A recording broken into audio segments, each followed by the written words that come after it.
네, 반갑습니다. 투자의 맥을 정확히 짚어드리는 맥정코치입니다. 자, 에코프로 오늘도 약조종세가 나오긴 했는데 그래도 2차 전지 다른 섹터들은 좀 순환매가 나오고 나름 강세를 보이긴 하더라고요. 이 에코프로만 좀 못 올리고 유지만 하는 만 보여줬는데 에코프로만 이 모양이냐 이렇게 생각하실 수도 있는데 아직 이 에코프로는 방향성을 만드는 시기는 아닌 건 맞습니다. 그래서 어제 이 실적 발표 때 이 체질 개선이나 이 쇼스퀴즈에 대한 이야기를 하면서 좀 반론적인 이야기를 해드렸었죠. 그 이야기는 여전히 좀 유효한 상황인 거고, 오늘은 이 시대에 대한 재순환 이야기와 그리고 이 수급에 대한 이야기를 좀 해보려고 합니다. 제가 최근에 이 같은 맥락으로 이 수급 분석을 한 종목들도 좀 예를 들어 드릴 거고, 그리고 이 에코프로가 왜 전환을 할 수밖에 없는지 그 이유에 대해서도 좀 더 자세하게 설명을 해 드리겠습니다. 본격적인 설명에 앞서서 오늘 영상의 시청료도 아래에 좋아요 한 번씩 부탁드리고요. 저는 이 에코프로 여전히 말씀드린 대로 고점 돌파를 계속적으로 이야기를 하고 있죠. 저 같은 생각을 하신 분들은 댓글창에 이렇게 상승이라고 한 번씩 남겨주세요. 얼마나 많은 분들이 지금 이 종목에 집중하고 있는지 제가 확인을 해야 저도 더 그만큼 정성과 시간 쏟아서 디테일한 대응 시나리오 짜드릴 수 있는 거니까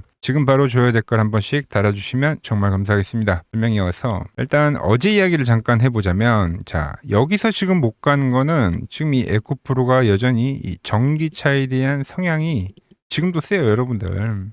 어제도 테슬라 실적 발표 나오고 하니까 같이 하락을 하고 하는 건데, 여전히 사람들은 에코프로를 이 전기차로만 보고 있다. 그건 어쩔 수가 없는 겁니다. 이게 과거에 하나 이 2차 전지라는 테마가 형성이 되면서 올라왔잖아요. 얘가 올라올 수 있었던 게 이 전기차기 때문에 이거를 온전히 버릴 수는 없어요. 이게 무슨 말이냐면은 좋은 기업이 있는데 가끔 이 인맥주로 엮인 종목들이 있어요. 이 실적이 아무리 좋게 나오더라도 이 인맥주의 성향을 버릴 수 없는 것처럼 에코프로도 이미 과거에 2차 전지라는 테마에 속해있기 때문에 그 이야기가 나오면 주가는 움찔움찔한다. 그래서 제가 어제 이야기했던 게 이 에코프로는 확실히 나는 이 과거의 내가 아니다. 이 체질 개선이라는 거를 확실히 좀 보여줄 필요가 있다라는 거죠. 그게 이제 29일 실적 발표에서 그때 우리가 주목해야 될 게 얘네들의 성적표, 실적이 아니라 체질 개선 선언문, 이거를 봐야 한다는 겁니다. 현재 에코프로 매출 비중에서 ESS가 얼만큼 올라왔는지 분명히 확인이 돼야 되고요. 특히 차세대 로봇 배터리에 대한 그 전략은 지금 어떻게 구상을 하고 있는지 이게 또 확인이 돼야 돼요. 특히 이 에너지 솔루션의 기업으로서 어떤 이 청사진을 내놓을지가 매우 중요하다라는 거죠. 이게 이제 확인이 돼야지 사람들도 이 에코프로를 바라보는 시선이 바뀌고 시장에 대한 평가도 180도가 바뀐다. 그러니까 전기차에서 이런 걸로 가야겠죠. 에너지, 로봇 기업으로. 그런 재평가가 되는 시발점이 될 거다. 자, 그런데 세력들은 이미 그 변화를 저는 알고 있다고 보는 거예요. 그렇기 때문에 이 앞에 상승 라인에서도 1월 달에 엄청난 폭등세, 그죠? 거래량. 10월 달에 이 엄청난 폭등세를 이 외인과 기관이 엄청나게 매집을 하면서 만들었다는 것처럼 이미 세력들은 그 변화를 알고 있다. 그래서 여러분들에게 이 조정 구간에서 이 에코프로에 대한 주포 열심히 매집을 했는데, 여기서 이탈을 만들고 있는지 여전히 가격 관리를 해주고 있는지 이게 더 중요하다고 했죠. 그죠? 그래서 이런 중요한 2월 19일의 날에도 보시면은 1월 달에 외인 기관들이 만든 상승이라는 거 말씀드렸고, 이렇게 2월 19일 날에도 외인 기관이 엄청나게 매집을 했고, 중요한 이 구간대들 3월 27일, 왜냐면 이동평균선 이렇게 터치할 때잖아요. 이런 자리들에서도 외인 기관들이 이전에 엄청나게 매집을 하잖아요. 그죠? 개인들에 대한 이 물량은 가지 못하게 할 뿐이지 방향성을 만들지 못해요. 결국 외인 기관들이 사야지 방향성이 나오는 거기 때문에 결국 이 엄청나게 중요한 위치대에서 여전히 매집을 하는 거는 이 외인과 기관이라는 거예요. 이탈이 된 게 아니죠. 자, 이걸 왜 계속 강조를 하냐면, 제가 채널에 이 대표적으로 이와 같은 이 박스를 그리는 종목들, 그 안에서 이 수급을 하나하나 분석했었던 종목이 딱 3개가 있습니다. 3개. 먼저 이 제주반도체라는 종목, 그리고 대한전선이라는 종목, 그리고 이 HJ중공업이라는 종목이죠. 자, 보시면은 이 어제에도 이 대한전선과 이 HJ중공업에 대해서는 제가 채널에 맥점 코치해가지고 명확하게 계속적으로 올려드린 종목들이에요. 이게 몇 개월씩 지금 지속적으로 찍어드리고 있는 종목인데, 이 종목들과 같은 개념이다. 이 에코프로도.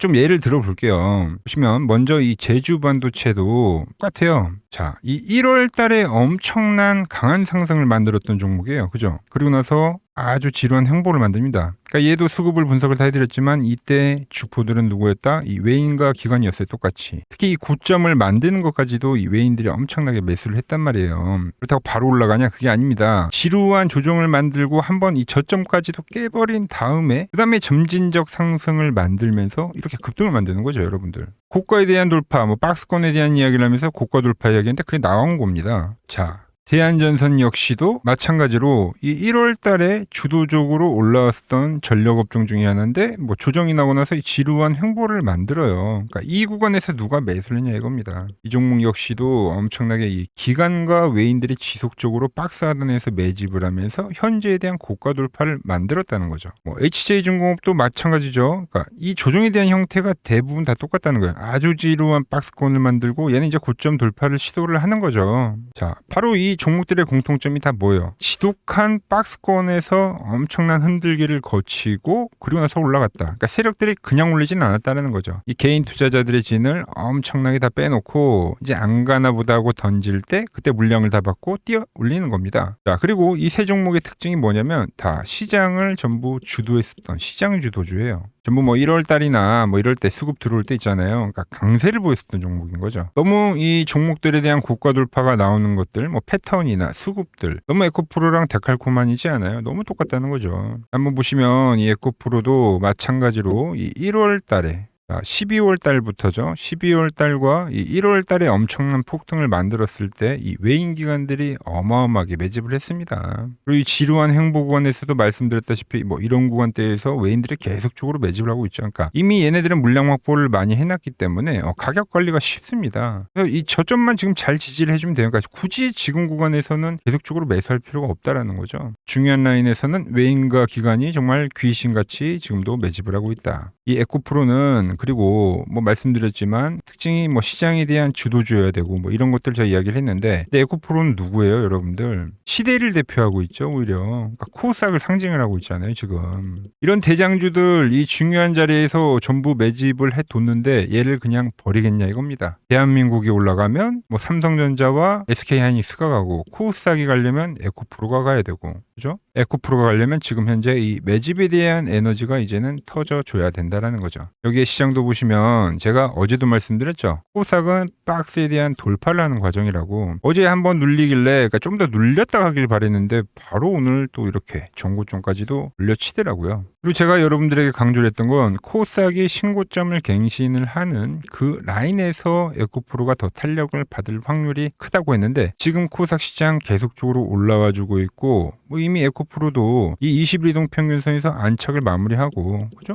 유지는 정말 잘하고 있다라는 거죠. 그래서 그 시점이 정말 머지 않았다라는 겁니다. 이 에코프로 지금은 체질에 대한 이 심판대 그리고 이미 완성이 되어가는 이 수급에 대한 그 조각들 판은 다 만들어졌다라는 거죠. 우리는 이제 이 시대에 대한 방향성을 믿고 제가 이 보는 이 맥점 차트가 가리키는 그 방향성에 흔들림 없이 잘 가기만 하면 된다는 거죠. 지금도 돌파를 하고 안착을 하는 거죠. 그러니까 이 라인에서는 하단 지지를 하면서 이 노란 밴드의 안착을 계속 이야기를 한 건데 이제 막 돌파를 하고 이 안착하는 거잖아요. 그죠? 제가 보여드렸던 종목들 전부 다 마찬가지입니다. 그러니까 단번에 간 게 아니에요. 얘도 파란 밴드에서 돌파하고 안착을 하고 그리고 수급을 보였죠. 그죠? 대한전선도 뭐 파란 밴드 쌍바닥 만들고 안착하는 과정을 만들고 그리고 올라갔잖아요. 얘도 이제 막 안착을 하는 과정이다. 그래서 현재 이 에코프로 현재 눌림목 역시 저는 아주 좋은 기회라고 보고 있습니다. 많은 사람들이 탈 수 있는 기회를 줄지는 모르겠고 여전히 이 견조한 흐름을 지금 보여주고 있는데 아직 이 에코프로 매수를 하고 싶은데 어디서 매수를 해야 될지 모르겠다고 하시는 분들 제가 이 추매에 대한 이야기까지도 했는데 그때 추가 매수를 못해서 비중이 아쉬우신 분들도 계실 건데 그래서 제가 여러분들과 다시 한번 좀 함께 움직여 보려고 합니다. 제가 직접 매매하는 이 맥점 타점 제가 언제 진입을 하고 언제 다시 나오는지 그 신호를 여러분들께 이 실시간 문자로 공유해 드릴 건데 문자를 받아보실 분들은 이 아래 번호 보이시죠? 010-6518-5019로 맥점이라고 두 글자 남겨주시면 제가 여러분 번호를 다 저장을 해뒀다가 제가 이렇게 매수를 할 때 그리고 뭐 과열이 왔을 경우에 매도를 할 때 똑같이 여러분들에게도 그 신호가 가게끔 설정을 해둘 겁니다. 제가 어떻게 매매를 하길래 그 고수들이 쟁쟁하던 키움증권 영문전 다들 아시죠? 거기서 9등까지 할 수 있었는지 그냥 여러분들이 제 포지션을 보기만 하셔도 되고, 왜 맥점코치는 계속적으로 이 에코프로를 밴드에 설치할 때마다 지금 매수에 대한 이야기를 하고 있는지, 그러니까 이런 부분만 잘 참고를 해도 정말 도움이 될 거다라는 거죠. 레이킴증권 명예의 전당에 들어가면 상위 랭커들의 매매 내역은 보통 하루나 이틀 뒤에 나오거든요. 그런데 저는 지금 그걸 실시간으로 여러분들께 그대로 보내드리겠다는 거죠. 돈 받아보실 분들은 이 아래 번호로 맥점이라고 두 글자 지금 바로 남겨주시면 됩니다. 자, 제가 지금 이 이론으로 지금 채널에 좋은 종목 소개를 많이 시켜드리고 있는데 한번 보고 오자고요. 플로봇을 보시면 어때요? 안 깨지죠? 모양 어때요? 안 깨집니다. 로보티지도 안 깨지죠. 오히려 제가 지금 더 사자고 말씀드리잖아요. 그죠? 최근에 뭐 잡아드렸어요? 필옵틱스. 정말 아쉬운 거는 뭐냐면은 제가 이 엑시콘이랑 오키스 전자도 다 잡아드렸어요. 보시면은 그러니까 맥점에 닿는 애들은 제가 잡아드린다고 했잖아요. 돈이 되는 정보. 근데 다 잡아드렸는데, 자 보세요. 자 지금 저희 채널 가보시면 맥점 코치 부품주라고 치면은 이렇게 된다니까요. 보통 요즘에 제가 잘 가는 뭐 에코프로나 그런 것들은 조회수 엄청 많이 나오는데 이 탑2를 찍어드렸는데 조회수가 죽어버리더라고. 근데 이런 거를 제가 문자로는 다 보내드린다는 겁니다. 뭐 한미반도체뿐만이 아니라 그때 이야기했던 게 뭐 저 영상 확인해 보시면 아시겠지만 엑시콘 최바닥일 때, 오킨스 전자 최바닥일 때, 필옵틱스도 최바닥일 때 다 짚어드린 겁니다. 오늘은 제가 특별히 이 버블에 대한 이야기를 좀 추가적으로 해드리고 앞으로 어떤 종목을 봐야 하는지도 한번 살펴볼게요. 자, 지금과 똑같은 시장이 이제 86년도 그리고 이 2000년도에 한번 있었습니다. 86년도는 산업혁명이었고요. 2000년도는 여러분들이 다 아는 이 IT 버블이었죠. 그런데 전 지금 시장은 이 86년도와 가깝다 이렇게 보고 있는 겁니다. 이 86년도 시장을 돌아보면 이때는 이제 전자화 시대의 시작이었습니다. 그러면서 어떤 종목들이 갔냐면 지금과 같은 이 기술주들이 엄청나게 가고 그 뒤에 이 인프라 쪽 건설, 철강, 뭐 조선 이런 쪽이 엄청나게 갔죠. 그리고 당연히 저금리 구간이었기 때문에 은행주도 갔고 그 뒤에는 증시도 엄청나게 상승하니까 증권도 오르더라는 겁니다. 그리고 이때가 뭐였죠? 이 3저 호황기였죠. 뭐 저금리, 저유가, 뭐 저달러. 자, 여기서 이제 딱 무릎을 치게 하는 거죠. 뭐 트럼프 때문에 저유가와 저달러, 거기에 이 저금리까지. 그리고 잘 보세요. 지금 이 26년도 시장은 뭐냐면 86년도에는 전자화 시대였다고 하면 지금 이 대 AI 시대죠. 주제는 바뀌었지만 그 흐름은 같다는 겁니다. 그러면서 지금 이 기술주들 가고 있고, 그래서 제가 올해는 뭐 인프라 쪽을 계속 이야기를 하는 거고, 은행 같은 경우는 지금 계속 점진적으로 계속 상승을 하고 있잖아요. 조용히. 그런데 이 86년도 시장이 상승세가 이 5년을 갔습니다. 5년을. 그런데 우리나라 지수 지금 어때요? 이제 고작 1년 좀 넘게 상승을 해주고 있는 거죠. 물론 이 안에 이 조정에 대한 시간도 분명히 있었습니다. 뭐 몇 개월씩 나오긴 했죠. 뭐 지루한 엄청난 횡보를 하던가. 하지만 엄청나게 장기간 동안 대세 상승을 보여주더라는 거죠. 자, 그리고 지금 우리나라에서 진행하는 게 이 밸류업 프로그램이죠. 최근 이제 일본이 이 밸류업 프로그램을 하고 나서 지수가 이 5배가 뻥튀기가 됐습니다. 우리나라는 이제 뭐 2000포인트에서 이제 4000포인트 좀 넘어가는 거기 때문에 뭐 2배 정도 상승을 한 거죠. 그런데 지금 이 정부가 이 밸류업 프로그램을 하면서 목표하는 게 뭐냐? 바로 이 6월 달에 있는 이 MSCI 이 선진국 지수 편입을 하기 위해서죠. 그래서 최근 나온 뉴스가 24시간 거래가 된다. 뭐 외환시장도 개방을 하고, 그리고 상법 개정안 같은 경우도 지금 1단계, 2단계, 뭐 3단계, 단계별로 계속 진행을 하고 있고, 이 모든 게 왜? 바로 이 선진국 지수에 편입을 하기 위해서입니다. 이게 이제 6월 달에 발표가 있으니까 거기에 맞게 정부가 움직임을 보이고 있다는 겁니다. 자, 그럼 편입이 되면 무슨 효과가 되냐? 이제 모든 이 업종들이 재평가를 받게 되는 거예요. 자, 그러면서 이 패시브 자금이란 게 들어옵니다. 수십조의 자금이 들어오게 되는 거죠. 그리고 이 선진국에 편입이 되면 이 장기 투자 성향이 강한 이 글로벌 연기금까지도 들어와서 이 지수의 하방 경직이 또 생기는 거죠. 거기에 이제 코리아 디스카운트도 해소가 되는 거고요. 자, 그럼 이 자금들이 들어와서 어디로 가냐? 우선적으로 이 시총 상위 종목들을 사갑니다. 뭐 삼전이나 뭐 하이닉스가 대표적이고요. 물론 이 현대차, 뭐 바이오 쪽에서는 삼성 바이오로직스가 있겠죠. 그런데 이 종목들을 보면 이미 너무 많이 올라서 올라타기가 쉽지 않죠. 자, 하지만 걱정할 필요가 없습니다. 자, 그 다음 가는 업종을 저는 명확히 알고 있거든요. 이 다음으로 가는 종목은 바로 이 지주사입니다. 지주사. 배당을 늘리거나 이 자사주 소각을 하는 기업들인 거죠. 자, 그러니까 어제 오늘 뭐가 가요? 바로 이 지주사가 가는 겁니다. 지주사가. 보시면 하나 같은 경우도 이 파란 밴드에서 지지를 받고 엄청나게 지금 폭등세를 보여주고 있고, 뭐 효성 같은 지주사들도 다 이 파란 밴드에서 이 쌍바닥까지 만들면서 지금 급등을 보여주고 있죠. SK도 마찬가지죠. SK는 고점 돌파를 하는 건데 더 상승을 해줘야 되는 차트죠. 자, 이 지주사가 가고 그 다음 뭐가 가냐? 제가 보는 이 업종이 갈 건데, 자, 지금 차트를 보시면 이 종목도 마찬가지죠. 지금 강한 상승 뒤에 계속 기간 조정을 충분히 받은 겁니다. 그러면서 이 파란 밴드에서 정확하게 지금 지지를 받더라. 이런 차트들로 다음 상승 파동으로 가는 종목들 정말 많이 봤죠. 뭐 하나오션뿐만이 아니라 뭐 LS 일렉트릭도 그렇고 다 이 패턴으로 해서 고점 돌파를 한 종목입니다. 자, 그리고 지난번에 이 히든 종목은 뭐였냐? 이 전력주였습니다. 지금도 이 20% 수익은 진행이 되고 있는 거죠. 그런데 이번에 히든 종목 절대 놓치면 안 되겠죠? 자, 히든 종목 받는 방법도 아주 간단합니다. 아래에 번호 보이시죠? 010-6518-5019 여기로 숫자 2라고 문자 보내주시면 지금 맥점 밴드에 정확히 지지하고 있는 이 히든 종목 제가 공유해드리도록 하겠습니다. 자, 돈 드는 거 아니죠? 꼭 받으셔서 이번 수익 꼭 가져가시기 바랍니다. 최근 부쩍이나 이 맥점 차트가 뭐냐고 물어보시는 분들이 많습니다. 자, 원리는 심플합니다. 자, 세력들은 은밀하게 이렇게 물량을 모아가는 매집 구간이 반드시 있습니다. 제 차트는 그 눈에 보이지 않는 매집 구간을 누구나 눈에 볼 수 있게 이렇게 직관적으로 색깔로 표시를 해놓은 거죠. 자, 그런데 아무리 차트가 좋아도 이 실전에서 통하지 않는다면 아무 소용이 없겠죠. 그래서 제가 이 맥점 차트를 들고 이 실전 투자 대회를 나갔습니다. 자, 국내에서는 가장 큰 대회죠. 그것도 상위권 수익을 꾸준히 낸 사람만 참여 가능한 이 키움증권 영웅전에 나갔습니다. 자, 1년에 한 번 열리고요. 제가 만든 차트로 전체 9등을 했습니다. 자, 맥점꽃이라고 이렇게 이름이 적혀 있고, 그리고 직인도 찍혀 있고, 자, 2023 키움 영웅 결정전 전체 9등. 자, 솜뭉치. 네, 솜뭉치는 제가 키우는 강아지 이름입니다. 솜이뭉치. 참 귀엽죠? 자, 혹시나 이래도 의심을 하시는 분들 계실까봐 그래서 제가 지금 바로 이 키움증권 사이트에 들어가서 명예의 전당에 들어가 보겠습니다. 자, 보시면 2023년도 1천대회. 보이시죠? 조작할 수 없는 이 실제 키움증권 서버 화면이고 이 쟁쟁한 이 고수들 사이에서 당당하게 이 맥점 차트로 구의를 했다. 그러니까 쉽게 말해서 이 맥점 차트는 이 실전 투자에서 이미 검증을 마친 차트란 뜻입니다. 그 검증을 마친 차트로 제가 지금 이 종목과 이 지수에 대입을 해서 지금 설명을 해드리고 있는 거죠. 자, 그리고 지금 시장 이제 상당히 어려워하시고 고민들이 많으실 것 같길래 제가 시장 이야기를 좀 해드리면 이 지금 코스피의 시장 현재가 하락 추세냐? 아니죠. 그러니까 여기서 한 차례 음봉이 길게 떨어진다 하더라도 이거는 이 주추세, 이 상승 추세에 대한 이탈이 되는 게 아닙니다. 그러니까 큰 그림에서는 변함이 없어요. 그러니까 무슨 말이냐면은 제가 여러분들한테 이 86년도 시장 많이 이야기해드렸죠. 이 3조 호황기 시장을 말씀드리면서 그리고 이 2000년도 초반에 발생했었던 이 상승 국면들. 그러니까 지금 이 상승이 이 1번의 시장과 이 2번의 시장이 지금 이 짬뽕으로 나오는 시장이에요. 짬뽕. 그러니까 믹스의 시장. 그러니까 일단 대세 상승이 맞긴 해요. 대세 상승. 그래서 이 상승 주기를 보면은 어떻습니까?